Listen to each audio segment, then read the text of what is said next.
Olá, queridos amigos, queridas amigas que nos acompanham aqui no canal Paz e Bem, na TV 247 e também nos nossos blogs da Universidade Lipampédia, da Associação Brasileira de Pedagogia Espírita, do nosso site da Universidade Lipampédia.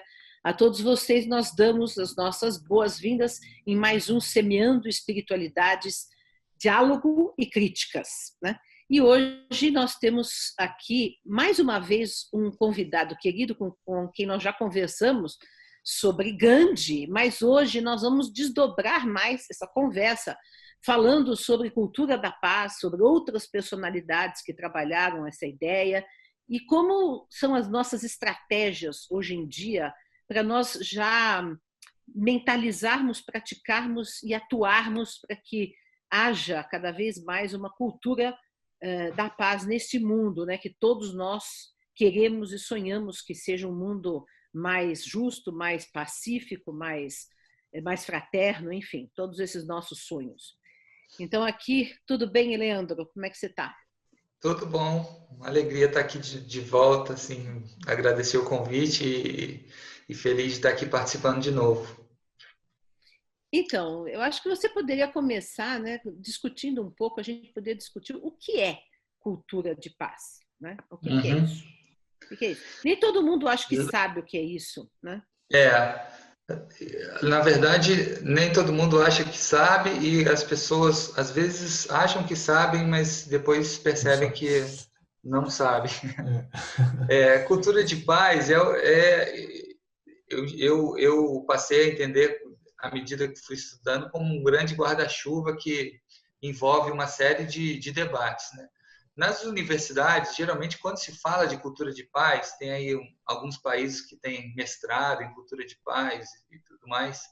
Geralmente, quando se fala, está se falando de conflito e convivência, estratégias de resolução de conflito ou de melhorias das relações de convivência. Então, aqui a gente já está elaborando um guarda-chuva, que você vai falar sobre justiça restaurativa, processos circulares, mediação de conflito, ou seja, algumas, vamos dizer, técnicas, mas na verdade não são muito bem técnicas, são, na verdade, valores, né, para se mediar conflitos e reduzir os conflitos da sociedade. E tem a questão da convivência também, de habilidades relacionais, que você vai trabalhar com a comunicação não violenta e com outras dimensões, comunicação assertiva, alguns campos de atividade onde você vai trabalhar conflito e convivência. Isso mais quando você ouve falar numa universidade, tem um mestrado e tal, geralmente está se falando disso. Quando eu estudei na Índia, né, eu sou formado em cultura de paz e não violência na Índia, eu tive contato com uma visão mais ampla sobre o que significa cultura de paz, que envolve uma série de dimensões, mas inclusive a questão ambiental, né, que não teria como você atuar por cultura de paz sem pensar no planeta, na natureza, nos animais, como uma grande família, né, que precisa estar tudo em equilíbrio. Então, tem os debates sobre consumo responsável, sobre simplicidade voluntária, levar uma vida mais simples, que tem a ver com essa esfera mais ambiental do que seria a cultura de paz. Tem uma leitura também que também envolve a paz interior, a construção de paz dentro de mim, né? E que essa paz dentro de mim, ela tem uma relação com a paz que está no mundo. Eu vou atuar sem dúvida, né? pela produção de paz do mundo se eu estou sentindo se eu estou construindo isso dentro de mim.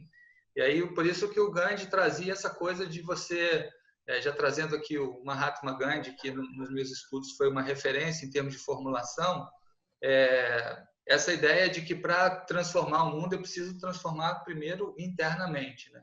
E eu vi até um dia nesses vídeos, um dia que você do Boas palavras. Teve um dia que você trouxe o Herculano. E aí nas palavras do Herculano, eu achei interessante que ele fala alguma coisa que ele fala que ele sentia quando olhava para o céu. É a serenidade, o ser é a serenidade, do Herculano Pires, né? Mas que essa serenidade que ele sentia também estava dentro dele, senão ele você trouxe isso. Então, tem uma relação também com isso, com esse raciocínio, de que eu preciso construir dentro. Existe uma relação entre o que eu estou projetando no mundo e o que eu estou construindo dentro de mim. Então, Isso é muito importante. Isso é muito importante porque muita gente acha que pode transformar o mundo ou que deve transformar o mundo apenas nas suas estruturas exteriores, né? E a gente sabe que isso não funciona. Até agora não funcionou. Toda vez que se tentou, as grandes revoluções que foram feitas, né, redundaram em muito pouco resultado, né? Porque de fato o homem não se modificou internamente, né? E foram à custa de tanto sangue, de tantas perdas, né? Por isso que o Gandhi dizia que a principal revolução é a revolução interior. E eu acho que é bem sustentado nesse raciocínio, né? O Dalai Lama também diz: o mundo precisa de uma revolução ética. Essa é uma frase do Dalai Lama. Quando ele fala isso, o mundo precisa de uma revolução ética, eu sinto uma sintonia com esse pensamento, porque, assim, para produzir um mundo melhor, precisa se reformar o ser humano, né? E dentro do próprio pensamento marxista, eu pessoalmente não me considero marxista, mas dentro do próprio pensamento marxista, Marx já dizia que para se construir um outro mundo é preciso se construir um novo homem. Essa ideia do novo homem, que depois o Guevara vai resgatar e tudo mais, né? Que hoje em dia seria tido até com uma ideia machista, né? Que seria um novo homem e uma nova mulher. Mas eu acho interessante que tem aí, quando você está falando como que o Ocidente vê a cultura de paz e depois como a sua visão, quando foi para a Índia, amplia isso. É interessante como as duas visões são complementares, né? Precisa ter as duas, a visão ocidental e a visão do Oriente. E a visão também desses povos que foram silenciados, né? Porque essa visão mais ampla de cultura de paz, que inclui o meio ambiente, que inclui a nossa relação com a natureza, também aqui na América do Sul, na América Central, nas Américas, nos povos originários desse lugar aqui, também tem a coisa que a gente hoje entende como bem viver, que está relacionada à coisa da Pachamama, e que é uma conversa totalmente com essa ideia indiana, né, de integração com a natureza, e que aí isso, quer dizer, se a gente entende que esse chapéu da cultura de paz é mais amplo e abraça isso, a gente pode também abraçar essas ideias como bem viver para dentro dessa ideia, né, de cultura de paz. Perfeito, cara. Acho perfeito isso que você traz. Assim, essa ideia do bem viver é bem curioso que ela surge aqui dos indígenas aimarás e quechos aqui da nossa América Latina, né? Foi inclusive incluído na Constituição boliviana em 2007. Tão lindo aquilo, né? Acho lindo, assim, os caras incluíram esse conceito que é original dos indígenas deles na Constituição. E uma coisa que eu acho também muito bonita é que a Igreja Católica, todo ano a CNBB faz, Confederação Nacional dos Bispos do Brasil, faz uma coisa que chama Campanha da Fraternidade, que é uma coisa bem interessante. Em 2012, a igreja fez o tema, não sei se era um tema ambiental, alguma coisa assim, todo ano tem um tema e um lema, né? E acho que era um tema ambiental, e uma das metas era estimular o conceito do bem viver. Então, é a Igreja Católica incorporando um conceito indígena, né? Eu acho isso lindo. O Papa Francisco tem feito esse diálogo, né? Tem feito, né? Tem até aí, esse mês está completando 5 anos como é que chama mesmo? Da encíclica. Laudato Si. Laudato Si, exatamente. Nós fizemos um programa aqui falando sobre isso, né? Fizeram? Vou assistir. E acontece o seguinte, também ele fez o Sínodo da Amazônia, né? Quer dizer, esse diálogo com os povos da floresta, né? Então existe essa proposição hoje, né, da Igreja Católica. E essa ideia que o Maurício traz do bem viver, eu acho interessante que ela parte de uma premissa que para mim deveria ser até meio óbvia, assim, que vale a pena a gente avaliar na sociedade se a gente está vivendo bem, se a gente está feliz, né? Não se a economia está crescendo X% ao ano. E felizmente isso está crescendo, essa consciência que meio que se perdeu, mas está crescendo, né? Estão surgindo inclusive novos indicadores econômicos onde se avalia isso, se as pessoas estão vivendo bem e não se... É aquele índice de felicidade humana, não é? Que estão medindo. Tem esse índice de felicidade humana que os norte-americanos criaram. Lá no Butão tem um indicador que eles criaram também que chama felicidade interna bruta. Isso. Tem alguns indicadores que estão... Mas esse que você falou também tem nos Estados Unidos, índice de felicidade humana. Tem alguns estados norte-americanos que já trabalham com esse indicador. E tem alguns indicadores, ou seja, a gente está avançando para uma concepção de que a gente avalia se uma sociedade está bem, se as pessoas estão felizes, né? E não se o PIB claro que nesse cálculo, quantidade de gente empregada, né? Quantidade de... Isso vai entrar também, né? Mas não é só isso, né? Uhum. Agora, você citou aí duas coisas que eu queria comentar com você, que você citou. Primeiro, você citou justiça restaurativa, comunicação não violenta, comunicação assertiva. Queria que você explicasse um pouco, porque muita gente não conhece o que é cada uma dessas coisas, né? Então, assim, só resumidamente, a justiça restaurativa, que é um assunto que eu também já estudei, gostei muito, achei muito interessante, né? E é uma coisa que nasceu no Ocidente, nos Estados Unidos, a justiça restaurativa, né?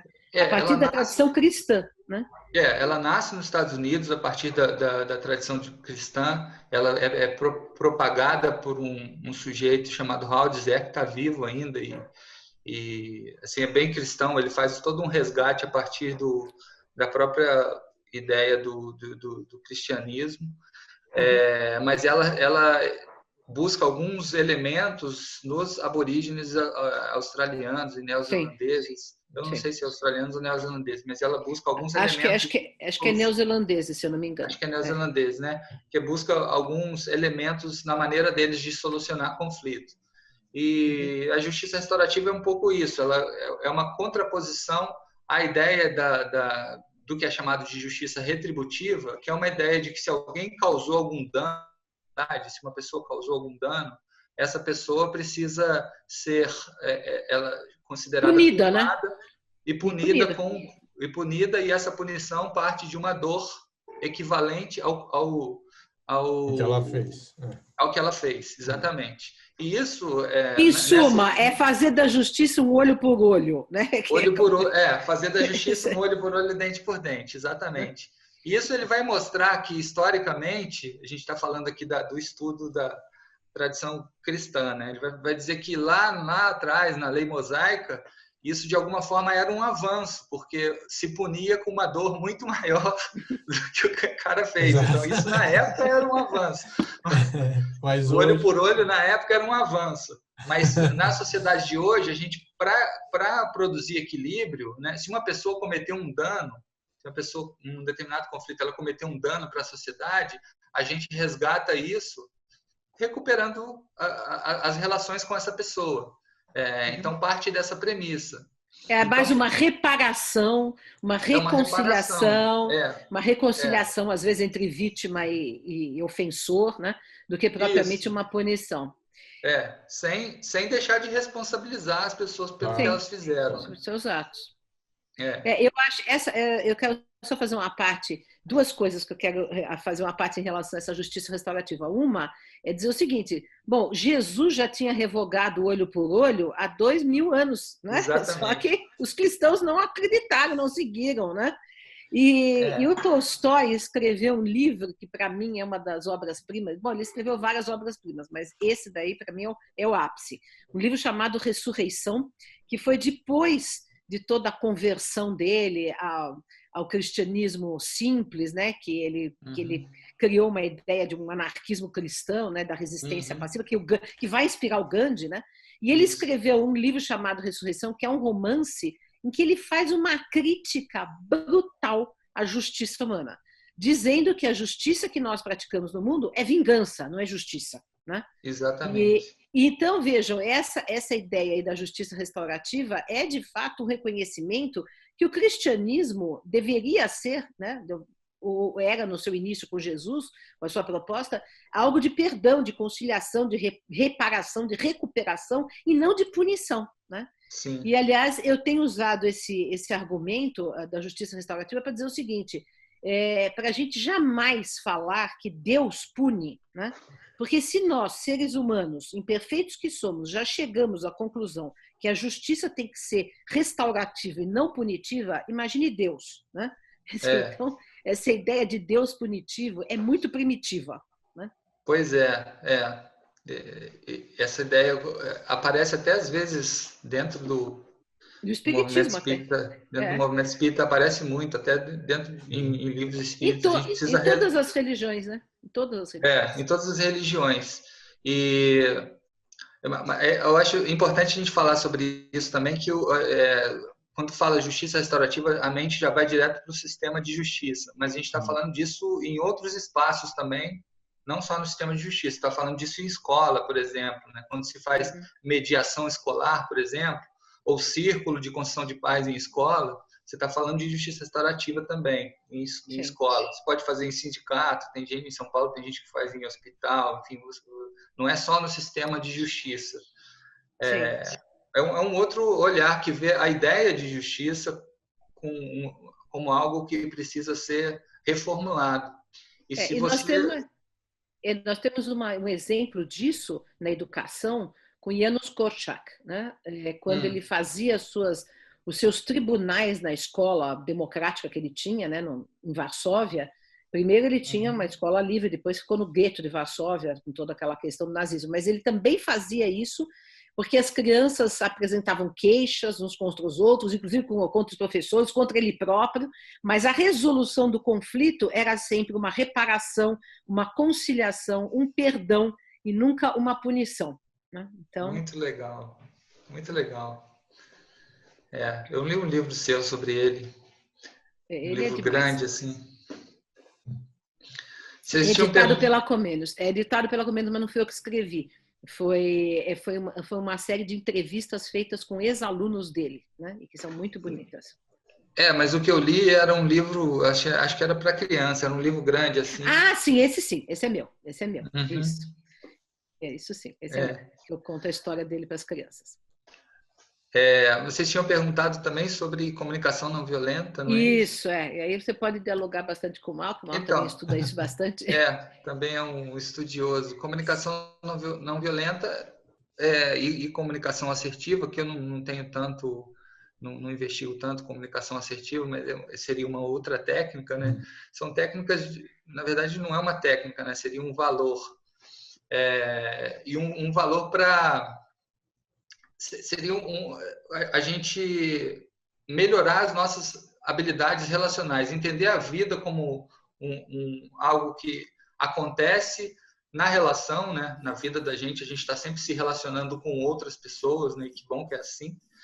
Então, a gente, quando qualifica e a gente entende o outro como um presente do universo para a gente, especialmente quando a outra pessoa, se ela pensa diferente aquilo que está sendo discutido da gente, então é um presente também, no sentido de que você vai produzir juntos ali um novo olhar sobre aquela questão. Então, quando você enxerga a relação com o outro no seu potencial mais divino, mais sagrado, né? Então você amplificar as suas habilidades relacionais. E aí a comunicação não violenta vai dar alguns palpites sobre como construir isso, né? Sobre como melhorar a minha relação com o outro. E aí vai ter aquelas 4 dimensões da observação, sentimento, necessidade e pedido, que são 4 dimensões que aí seria a parte mais conceitual da técnica mesmo que você usa. Mas é você entender sempre a comunicação fora do que é chamado de paradigma adversarial, que o outro, por pensar diferente de mim, ele é um adversário.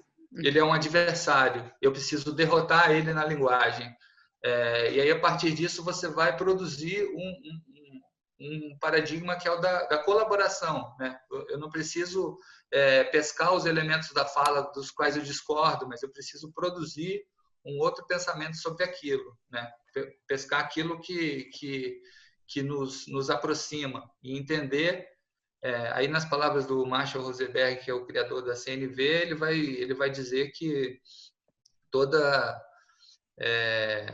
violência, na leitura dele, né, toda violência é um sinal de uma necessidade não atendida. Na formulação dele tem sempre uma necessidade não atendida, que está me levando a ser mais violento, mais agressivo com alguém.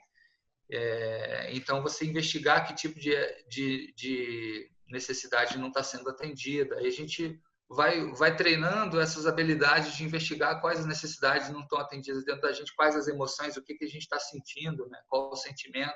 E é uma coisa que a gente não está tão acostumado, a gente não é muito socialmente treinado a investigar sentimento, a olhar o que a gente está sentindo, na verdade, quando a gente se depara com uma pessoa que está falando algo que nos incomoda, a nossa propensão é de derrotá-la na argumentação.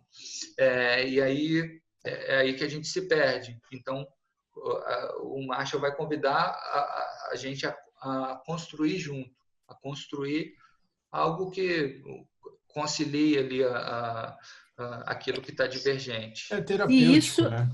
É terapêutico. Acho que a característica que eu gosto mais da CNV é que ela tem esse aspecto de terapia, porque você autoterapia, né? Porque você está tudo bem que você está observando a comunicação do outro e fazendo toda essa análise em cima da comunicação que o outro manda para você, mas você também faz isso em relação à sua própria forma de se comunicar, né? Então você tem que olhar para os seus sentimentos, para a sua forma de se expressar, para as motivações escondidas por trás das suas reações, e isso é uma terapia, né? É uma forma de terapia. Na verdade, eu acho que a cultura de paz, de forma total, ela é terapêutica, né? Porque a gente tem que olhar, ela faz um olhar para as coisas que sai do padrão que a gente está culturalmente desenhado para fazer. E aí, quando a gente sai desse lugar confortável, que é o dado, tem um estranhamento, e aí a gente começa a ter que pensar cada uma das nossas ações de novo, a partir desse novo olhar. E isso é uma coisa muito, quer dizer, pode ir muito profundamente. Se você quiser mergulhar profundamente, pode ir bem lá no fundo mesmo. Eu diria que é ambas as coisas, é terapêutica e educativa, né? Porque a gente tem que ter uma autoeducação, uma educação do outro, de toda a sociedade, e ao mesmo tempo uma terapia individual e coletiva. Porque o que acontece? Para a gente vencer a raiva, ou a agressão, o instinto de morte, né? Digamos assim, o thanatos, né? Que está ali em nós também, como o Freud já avisava, é preciso um trabalho terapêutico, né? de recuperação das emoções, né? E, ao mesmo tempo, um trabalho educativo para nós acharmos novas formas de coexistência, de vida, de vida no planeta, né? Então, eu sempre tenho defendido que os dois instrumentos de transformação do mundo são educação e terapia. Eu vejo por aí isso que vocês estão falando mesmo, assim. Eu vejo que assim, é como se tudo na cultura de paz é como se você estivesse sempre sendo convidado a uma mudança de paradigma, assim, de enxergar por um outro lugar. Sempre sendo convidado a enxergar de uma outra forma, se reeducar mesmo na maneira como você interage com os outros e com o mundo. Então, é desafiador porque nos tira um pouco da zona de conforto, mas ao mesmo tempo tem uma potência de transformação enorme, né? Porque a cultura de paz é sobre transformar a realidade, né? A cultura de paz é uma coisa bastante ativa, né? Tem essa visão, quando eu disse no começo que algumas pessoas acham que sabem, mas não sabem muito bem, é porque tem aquela visão de paz, né? De ficar, né? Aquela coisa meio hippie, e não é por aí, né? É uma coisa bem ativa, que envolve um envolvimento com todas as esferas de construção da vida. É um processo longo, né? Um processo de engajamento profundo, né? E tem um aspecto de ativismo também, né? Porque é isso, quer dizer, quando a pessoa não entende isso como uma coisa ativa, ela não enxerga que tem esse aspecto do ativismo, de você construir ativamente, fazer um movimento, pode ser coletivo, individual, mas ativo, né? E esse aspecto do ativismo, eu acho que talvez seja o mais surpreendente, exatamente porque essas coisas, assim, de autoanálise, de transformação individual, que os espíritas chamam de reforma íntima, essas coisas assim, tudo bem. Isso é até uma coisa que mais acessível, as pessoas já estão, digamos, até abertas para isso, né? Um determinado grupo de pessoas já está mais aberto para isso. Agora, entender isso como um ativismo social é um choque, né? Em geral. E tem, quer dizer, a gente fala sempre do Gandhi, fala do Luther King, fala do Mandela, que são pessoas, né, que têm uma... Mas tem outras pessoas, né? Eu vi que você cita um Gene Sharp, que eu não conheço esse cara. Uhum. Não sei qual que é a atuação dele. Primeiro, falar um pouco sobre isso que você traz, que de fato tem essa coisa assim do ativismo, que às vezes é surpreendente, porque a pessoa enxerga essa construção de paz muito no plano individual, quando na verdade uma mudança demanda uma organização coletiva, né? E aí o ativismo social vai trazer isso, né? Para eu sair um pouco dessa ideia de um pacifismo mais individualista, né? Para eu promover transformações de fato na sociedade, eu preciso me organizar com outras pessoas que vão caminhar junto comigo. E aí ter essa consciência. Hoje mesmo está tendo aí a greve dos entregadores que vivem em condições de trabalho do século XIX. Né? Isso daí é ativismo, é claramente uma medida, a meu ver, na minha interpretação, necessária. Sem dúvida. Então tem essa dimensão assim que a gente precisa entender. A transformação, existem no mundo privilégios, esses privilégios impedem a construção de paz e a gente não vai, às vezes, mudar algumas situações pedindo para as pessoas, por favor, né? Então precisa de algumas ações mais efetivas. O Gandhi dizia que a não violência nunca será inteiramente possível enquanto houver esse possível fosso entre ricos e pobres. Então, e ainda existe isso, né? Infelizmente. Então a gente precisa atuar. E como existe, né? E como existe, o mundo é profundamente desigual e a desigualdade, ao invés de diminuir, está aumentando. Ele é estruturado. Então a gente precisa atuar nesse. A gente precisa atuar nesse sentido. E aí quando você vê os grandes nomes no campo dos estudos de paz, que você citou, talvez os 3 maiores, os 3 mais famosos, são, se você for ver o que eles foram ativistas, né? Sim, claro. Sim. Na minha Sobretudo ativistas. O Gandhi, Luther King e Mandela foram ativistas, embora eles tenham atuado em múltiplas dimensões, mas a essência do trabalho deles era o ativismo. O Gene Sharp, que você menciona, ele é um intelectual, ele é um formulador, então é um cara que dentro ele criou um instituto e dentro do trabalho dele ele elaborou 198 formas de se atuar como ativista não violento. Então ele é o principal cara que vai pensar isso. Ele pensa muito no plano da técnica, quais são as técnicas de ativismo. E aí quando a gente pensa no plano da técnica, a gente precisa sempre ter a noção de que uma técnica pode ser usada para qualquer coisa, né? A gente está vendo uma técnica, por exemplo, manifestação de rua, é a mais famosa delas. Fazer manifestação em defesa de alguma ideia, fazer um protesto. Essa é uma técnica. Só que você pode fazer manifestação em defesa de intervenção militar. Do nazismo. Então, técnica pode ser usada para qualquer coisa. Mas o pensamento dele é muito vinculado na técnica. Mas eu acho interessante da gente estudar porque ele organiza técnicas não violentas. Você vê no Brasil o panelaço, né? O panelaço foi usado tanto para na época derrubar da Dilma, e agora em relação ao Bolsonaro. Quer dizer, é uma técnica, você pegar uma panela e bater. Pode-se dizer que é uma técnica não violenta, embora... a panela não acha.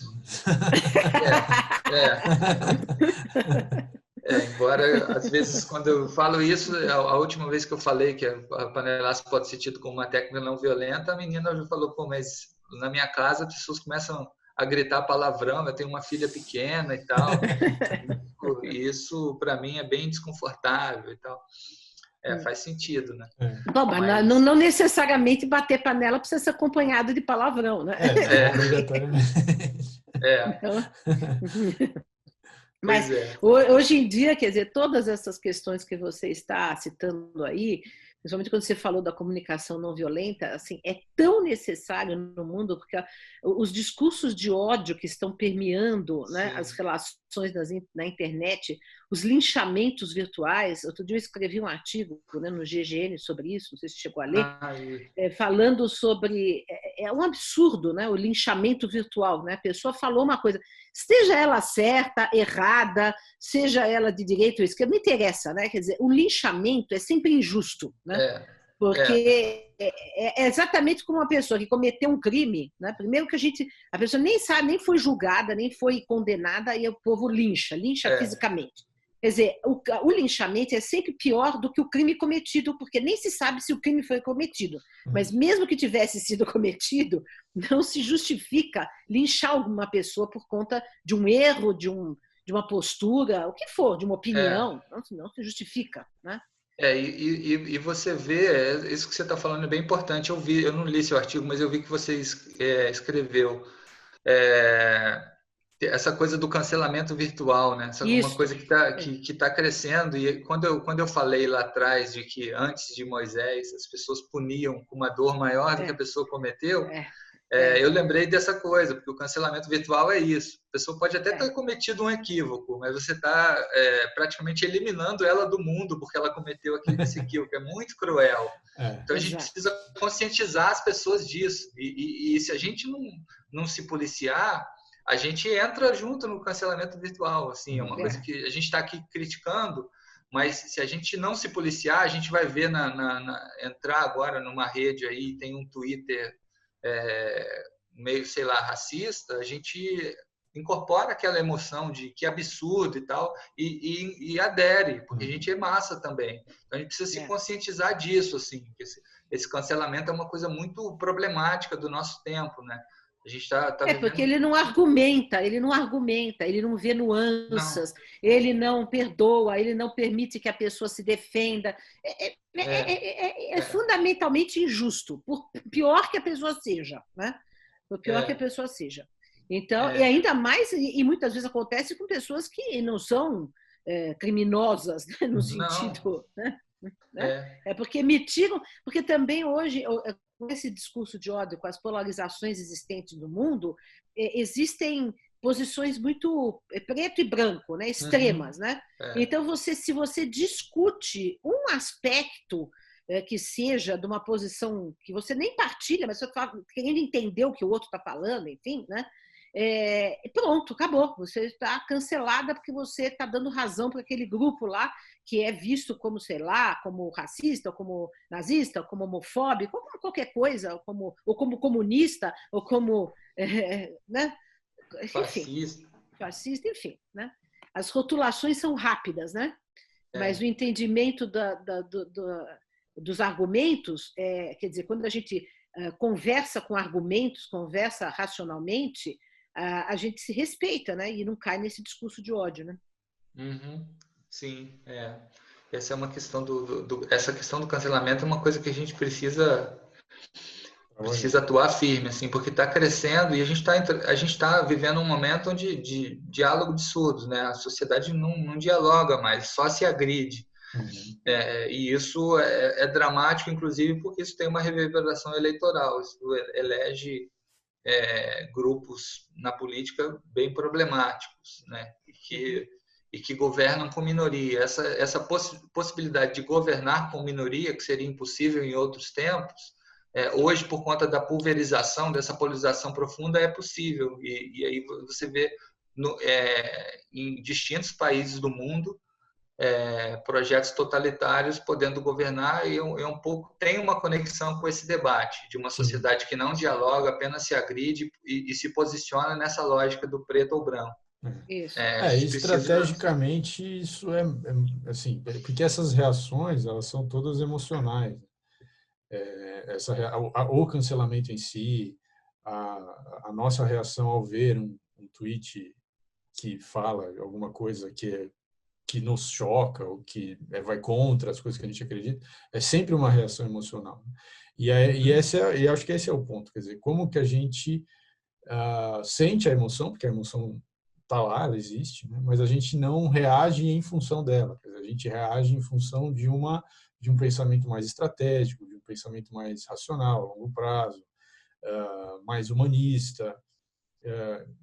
Realmente, essa educação dos sentimentos é uma coisa que precisa ser feita, porque, de fato, mesmo pessoas que estão no mesmo campo ideológico, entre si, começam a se degladiar por questões pequenas dentro dessa resposta emocional e não tem um pensamento estratégico de, não, peraí, eu entendo por que essa pessoa tem essa visão, eu também conheço outras pessoas que têm essa mesma visão, eu entendo que tem questões por trás da pessoa ter essa visão e eu sei que talvez o processo que vai levar ela a mudar de visão não vai ser imediato, não vai ser eu reagindo de forma emocional aqui que vai mudar a visão da pessoa, então eu posso talvez ajudar ela a fazer esse percurso, se eu tiver esse tempo, se eu tiver essa disponibilidade, se eu não tiver, eu posso simplesmente deixar a vida tomar conta desse processo, mas eu não preciso obrigatoriamente reagir emocionalmente nesse desespero, mas assim, tá difícil de encontrar gente que pare para pensar essa sequência. Exato, exato. Agora, deixa eu te falar uma coisa, Leandro. Você citou no começo que universidades que têm cursos de cultura de paz, aqui no Brasil tem algum mestrado sobre isso? Eu não desconheço. Agora, eu quero anunciar que a nossa Universidade Livre Pampédia está lançando um curso com você sobre cultura de paz. Então, eu queria perguntar se tem aqui algum mestrado sobre isso que eu desconheço aqui no Brasil e falar um pouco sobre o curso que você vai dar na Universidade Livre Pampédia, tá? Que começa agora dia 11 de julho. Dia 11 de julho, né? É ao vivo e a cores, online, infelizmente, no momento, né? Uhum. Eu não conheço, eu até ia te perguntar também se você conhece, assim, eu desconheço no Brasil, eu sei que existe muito nesses lugares onde o conflito é muito realidade, tipo Israel tem vários programas de mestrado em cultura de paz, mas Uganda, esses países assim, sempre tem mestrado em cultura de paz. No Como Brasil, se aqui nós não precisássemos. Como se a gente não precisasse. A gente está tranquilo, aqui não tem que quase lugar nenhum. Eu desconheço aqui se tem algum. Esse curso na Universidade Livre Pampédia começa já no sábado da semana que vem, dia 11. São 3 sábados, né? 11, 18 e 25 de julho. Eu estou bem animado, assim, porque a gente conseguiu em 3 encontros fazer uma síntese de uma série de aspectos sobre a cultura de paz. No primeiro encontro, que é esse do dia 11, a gente vai falar um pouco mais sobre isso que eu chamei aqui mais da esfera ambiental, da cultura de paz. Então, a ideia de simplicidade voluntária, né? A necessidade de vivermos uma vida mais simples para produzir um mundo com menos demanda de recursos e mais pacífico. Vamos falar sobre o consumo responsável também, porque essa ideia ela também é disputada pelo setor de empresas e tal, enfim, consumo responsável de uma ideia mais de direita sobre o que isso significa. Mas a gente vai abordar numa leitura progressista. E no segundo encontro a gente vai falar sobre comunicação não violenta, habilidades relacionais, e aí vamos mergulhar também em entender algumas outras dimensões da cultura de paz. E no terceiro encontro a gente vai falar sobre esse lugar do ativismo, vamos falar sobre direitos humanos. Então, um conceito mais da leitura política mesmo, da atuação por determinadas pautas em sintonia com uma frequência de paz. Então, a gente conseguiu sistematizar de uma forma que me animou muito. Assim, em 3 encontros a gente vai abordar muitos aspectos da cultura de paz e eu estou bem animado. Assim, eu acho que vão ser é bom porque as pessoas vão poder interagir, né? Porque vai ser online, né? Embora não seja presencial, vai ter um diálogo e vai ter uma interação, né?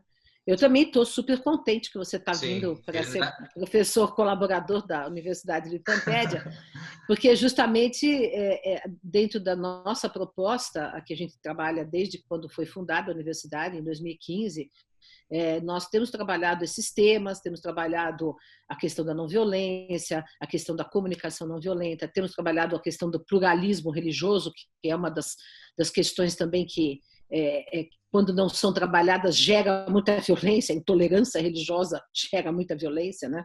O diálogo interreligioso faz parte da cultura da paz, acredito eu, né? Com certeza. E então a gente assim está unindo forças, né? E fazendo essa parceria nesse curso, e estou muito satisfeita com isso. Então nós convidamos aos nossos YouTube YouTubers, espectadores. YouTube espectadores, que é o neologismo que o Maurício inventou, porque eu vou sempre falar moda antiga, telespectadores, né? Porque eu sou ainda da época da televisão, mas enfim. YouTube espectadores quiserem participar, tem todas as indicações aí embaixo, né? Que vocês podem do vídeo, fazer inscrição, ver como é que é o curso, etc. Né? Então, é isso. Bom, nós vamos então encerrando por hoje, né? Você queria falar mais alguma coisa, Leandro? Não, acho que é Convidar o isso. pessoal? Só dizer também que eu tenho uma sintonia grande também com os princípios da Universidade de Pampédia e com tudo, a forma de vocês dois pensarem. Também estou muito feliz da gente fazer esse curso aí, começando já na semana que vem. Vai ser uma alegria. Muito bom. Que bom. Então é isso aí. Então nós ficamos aqui agradecendo que todos os que nos acompanharam, e até a próxima quinta-feira. Um abraço grande. Tchau.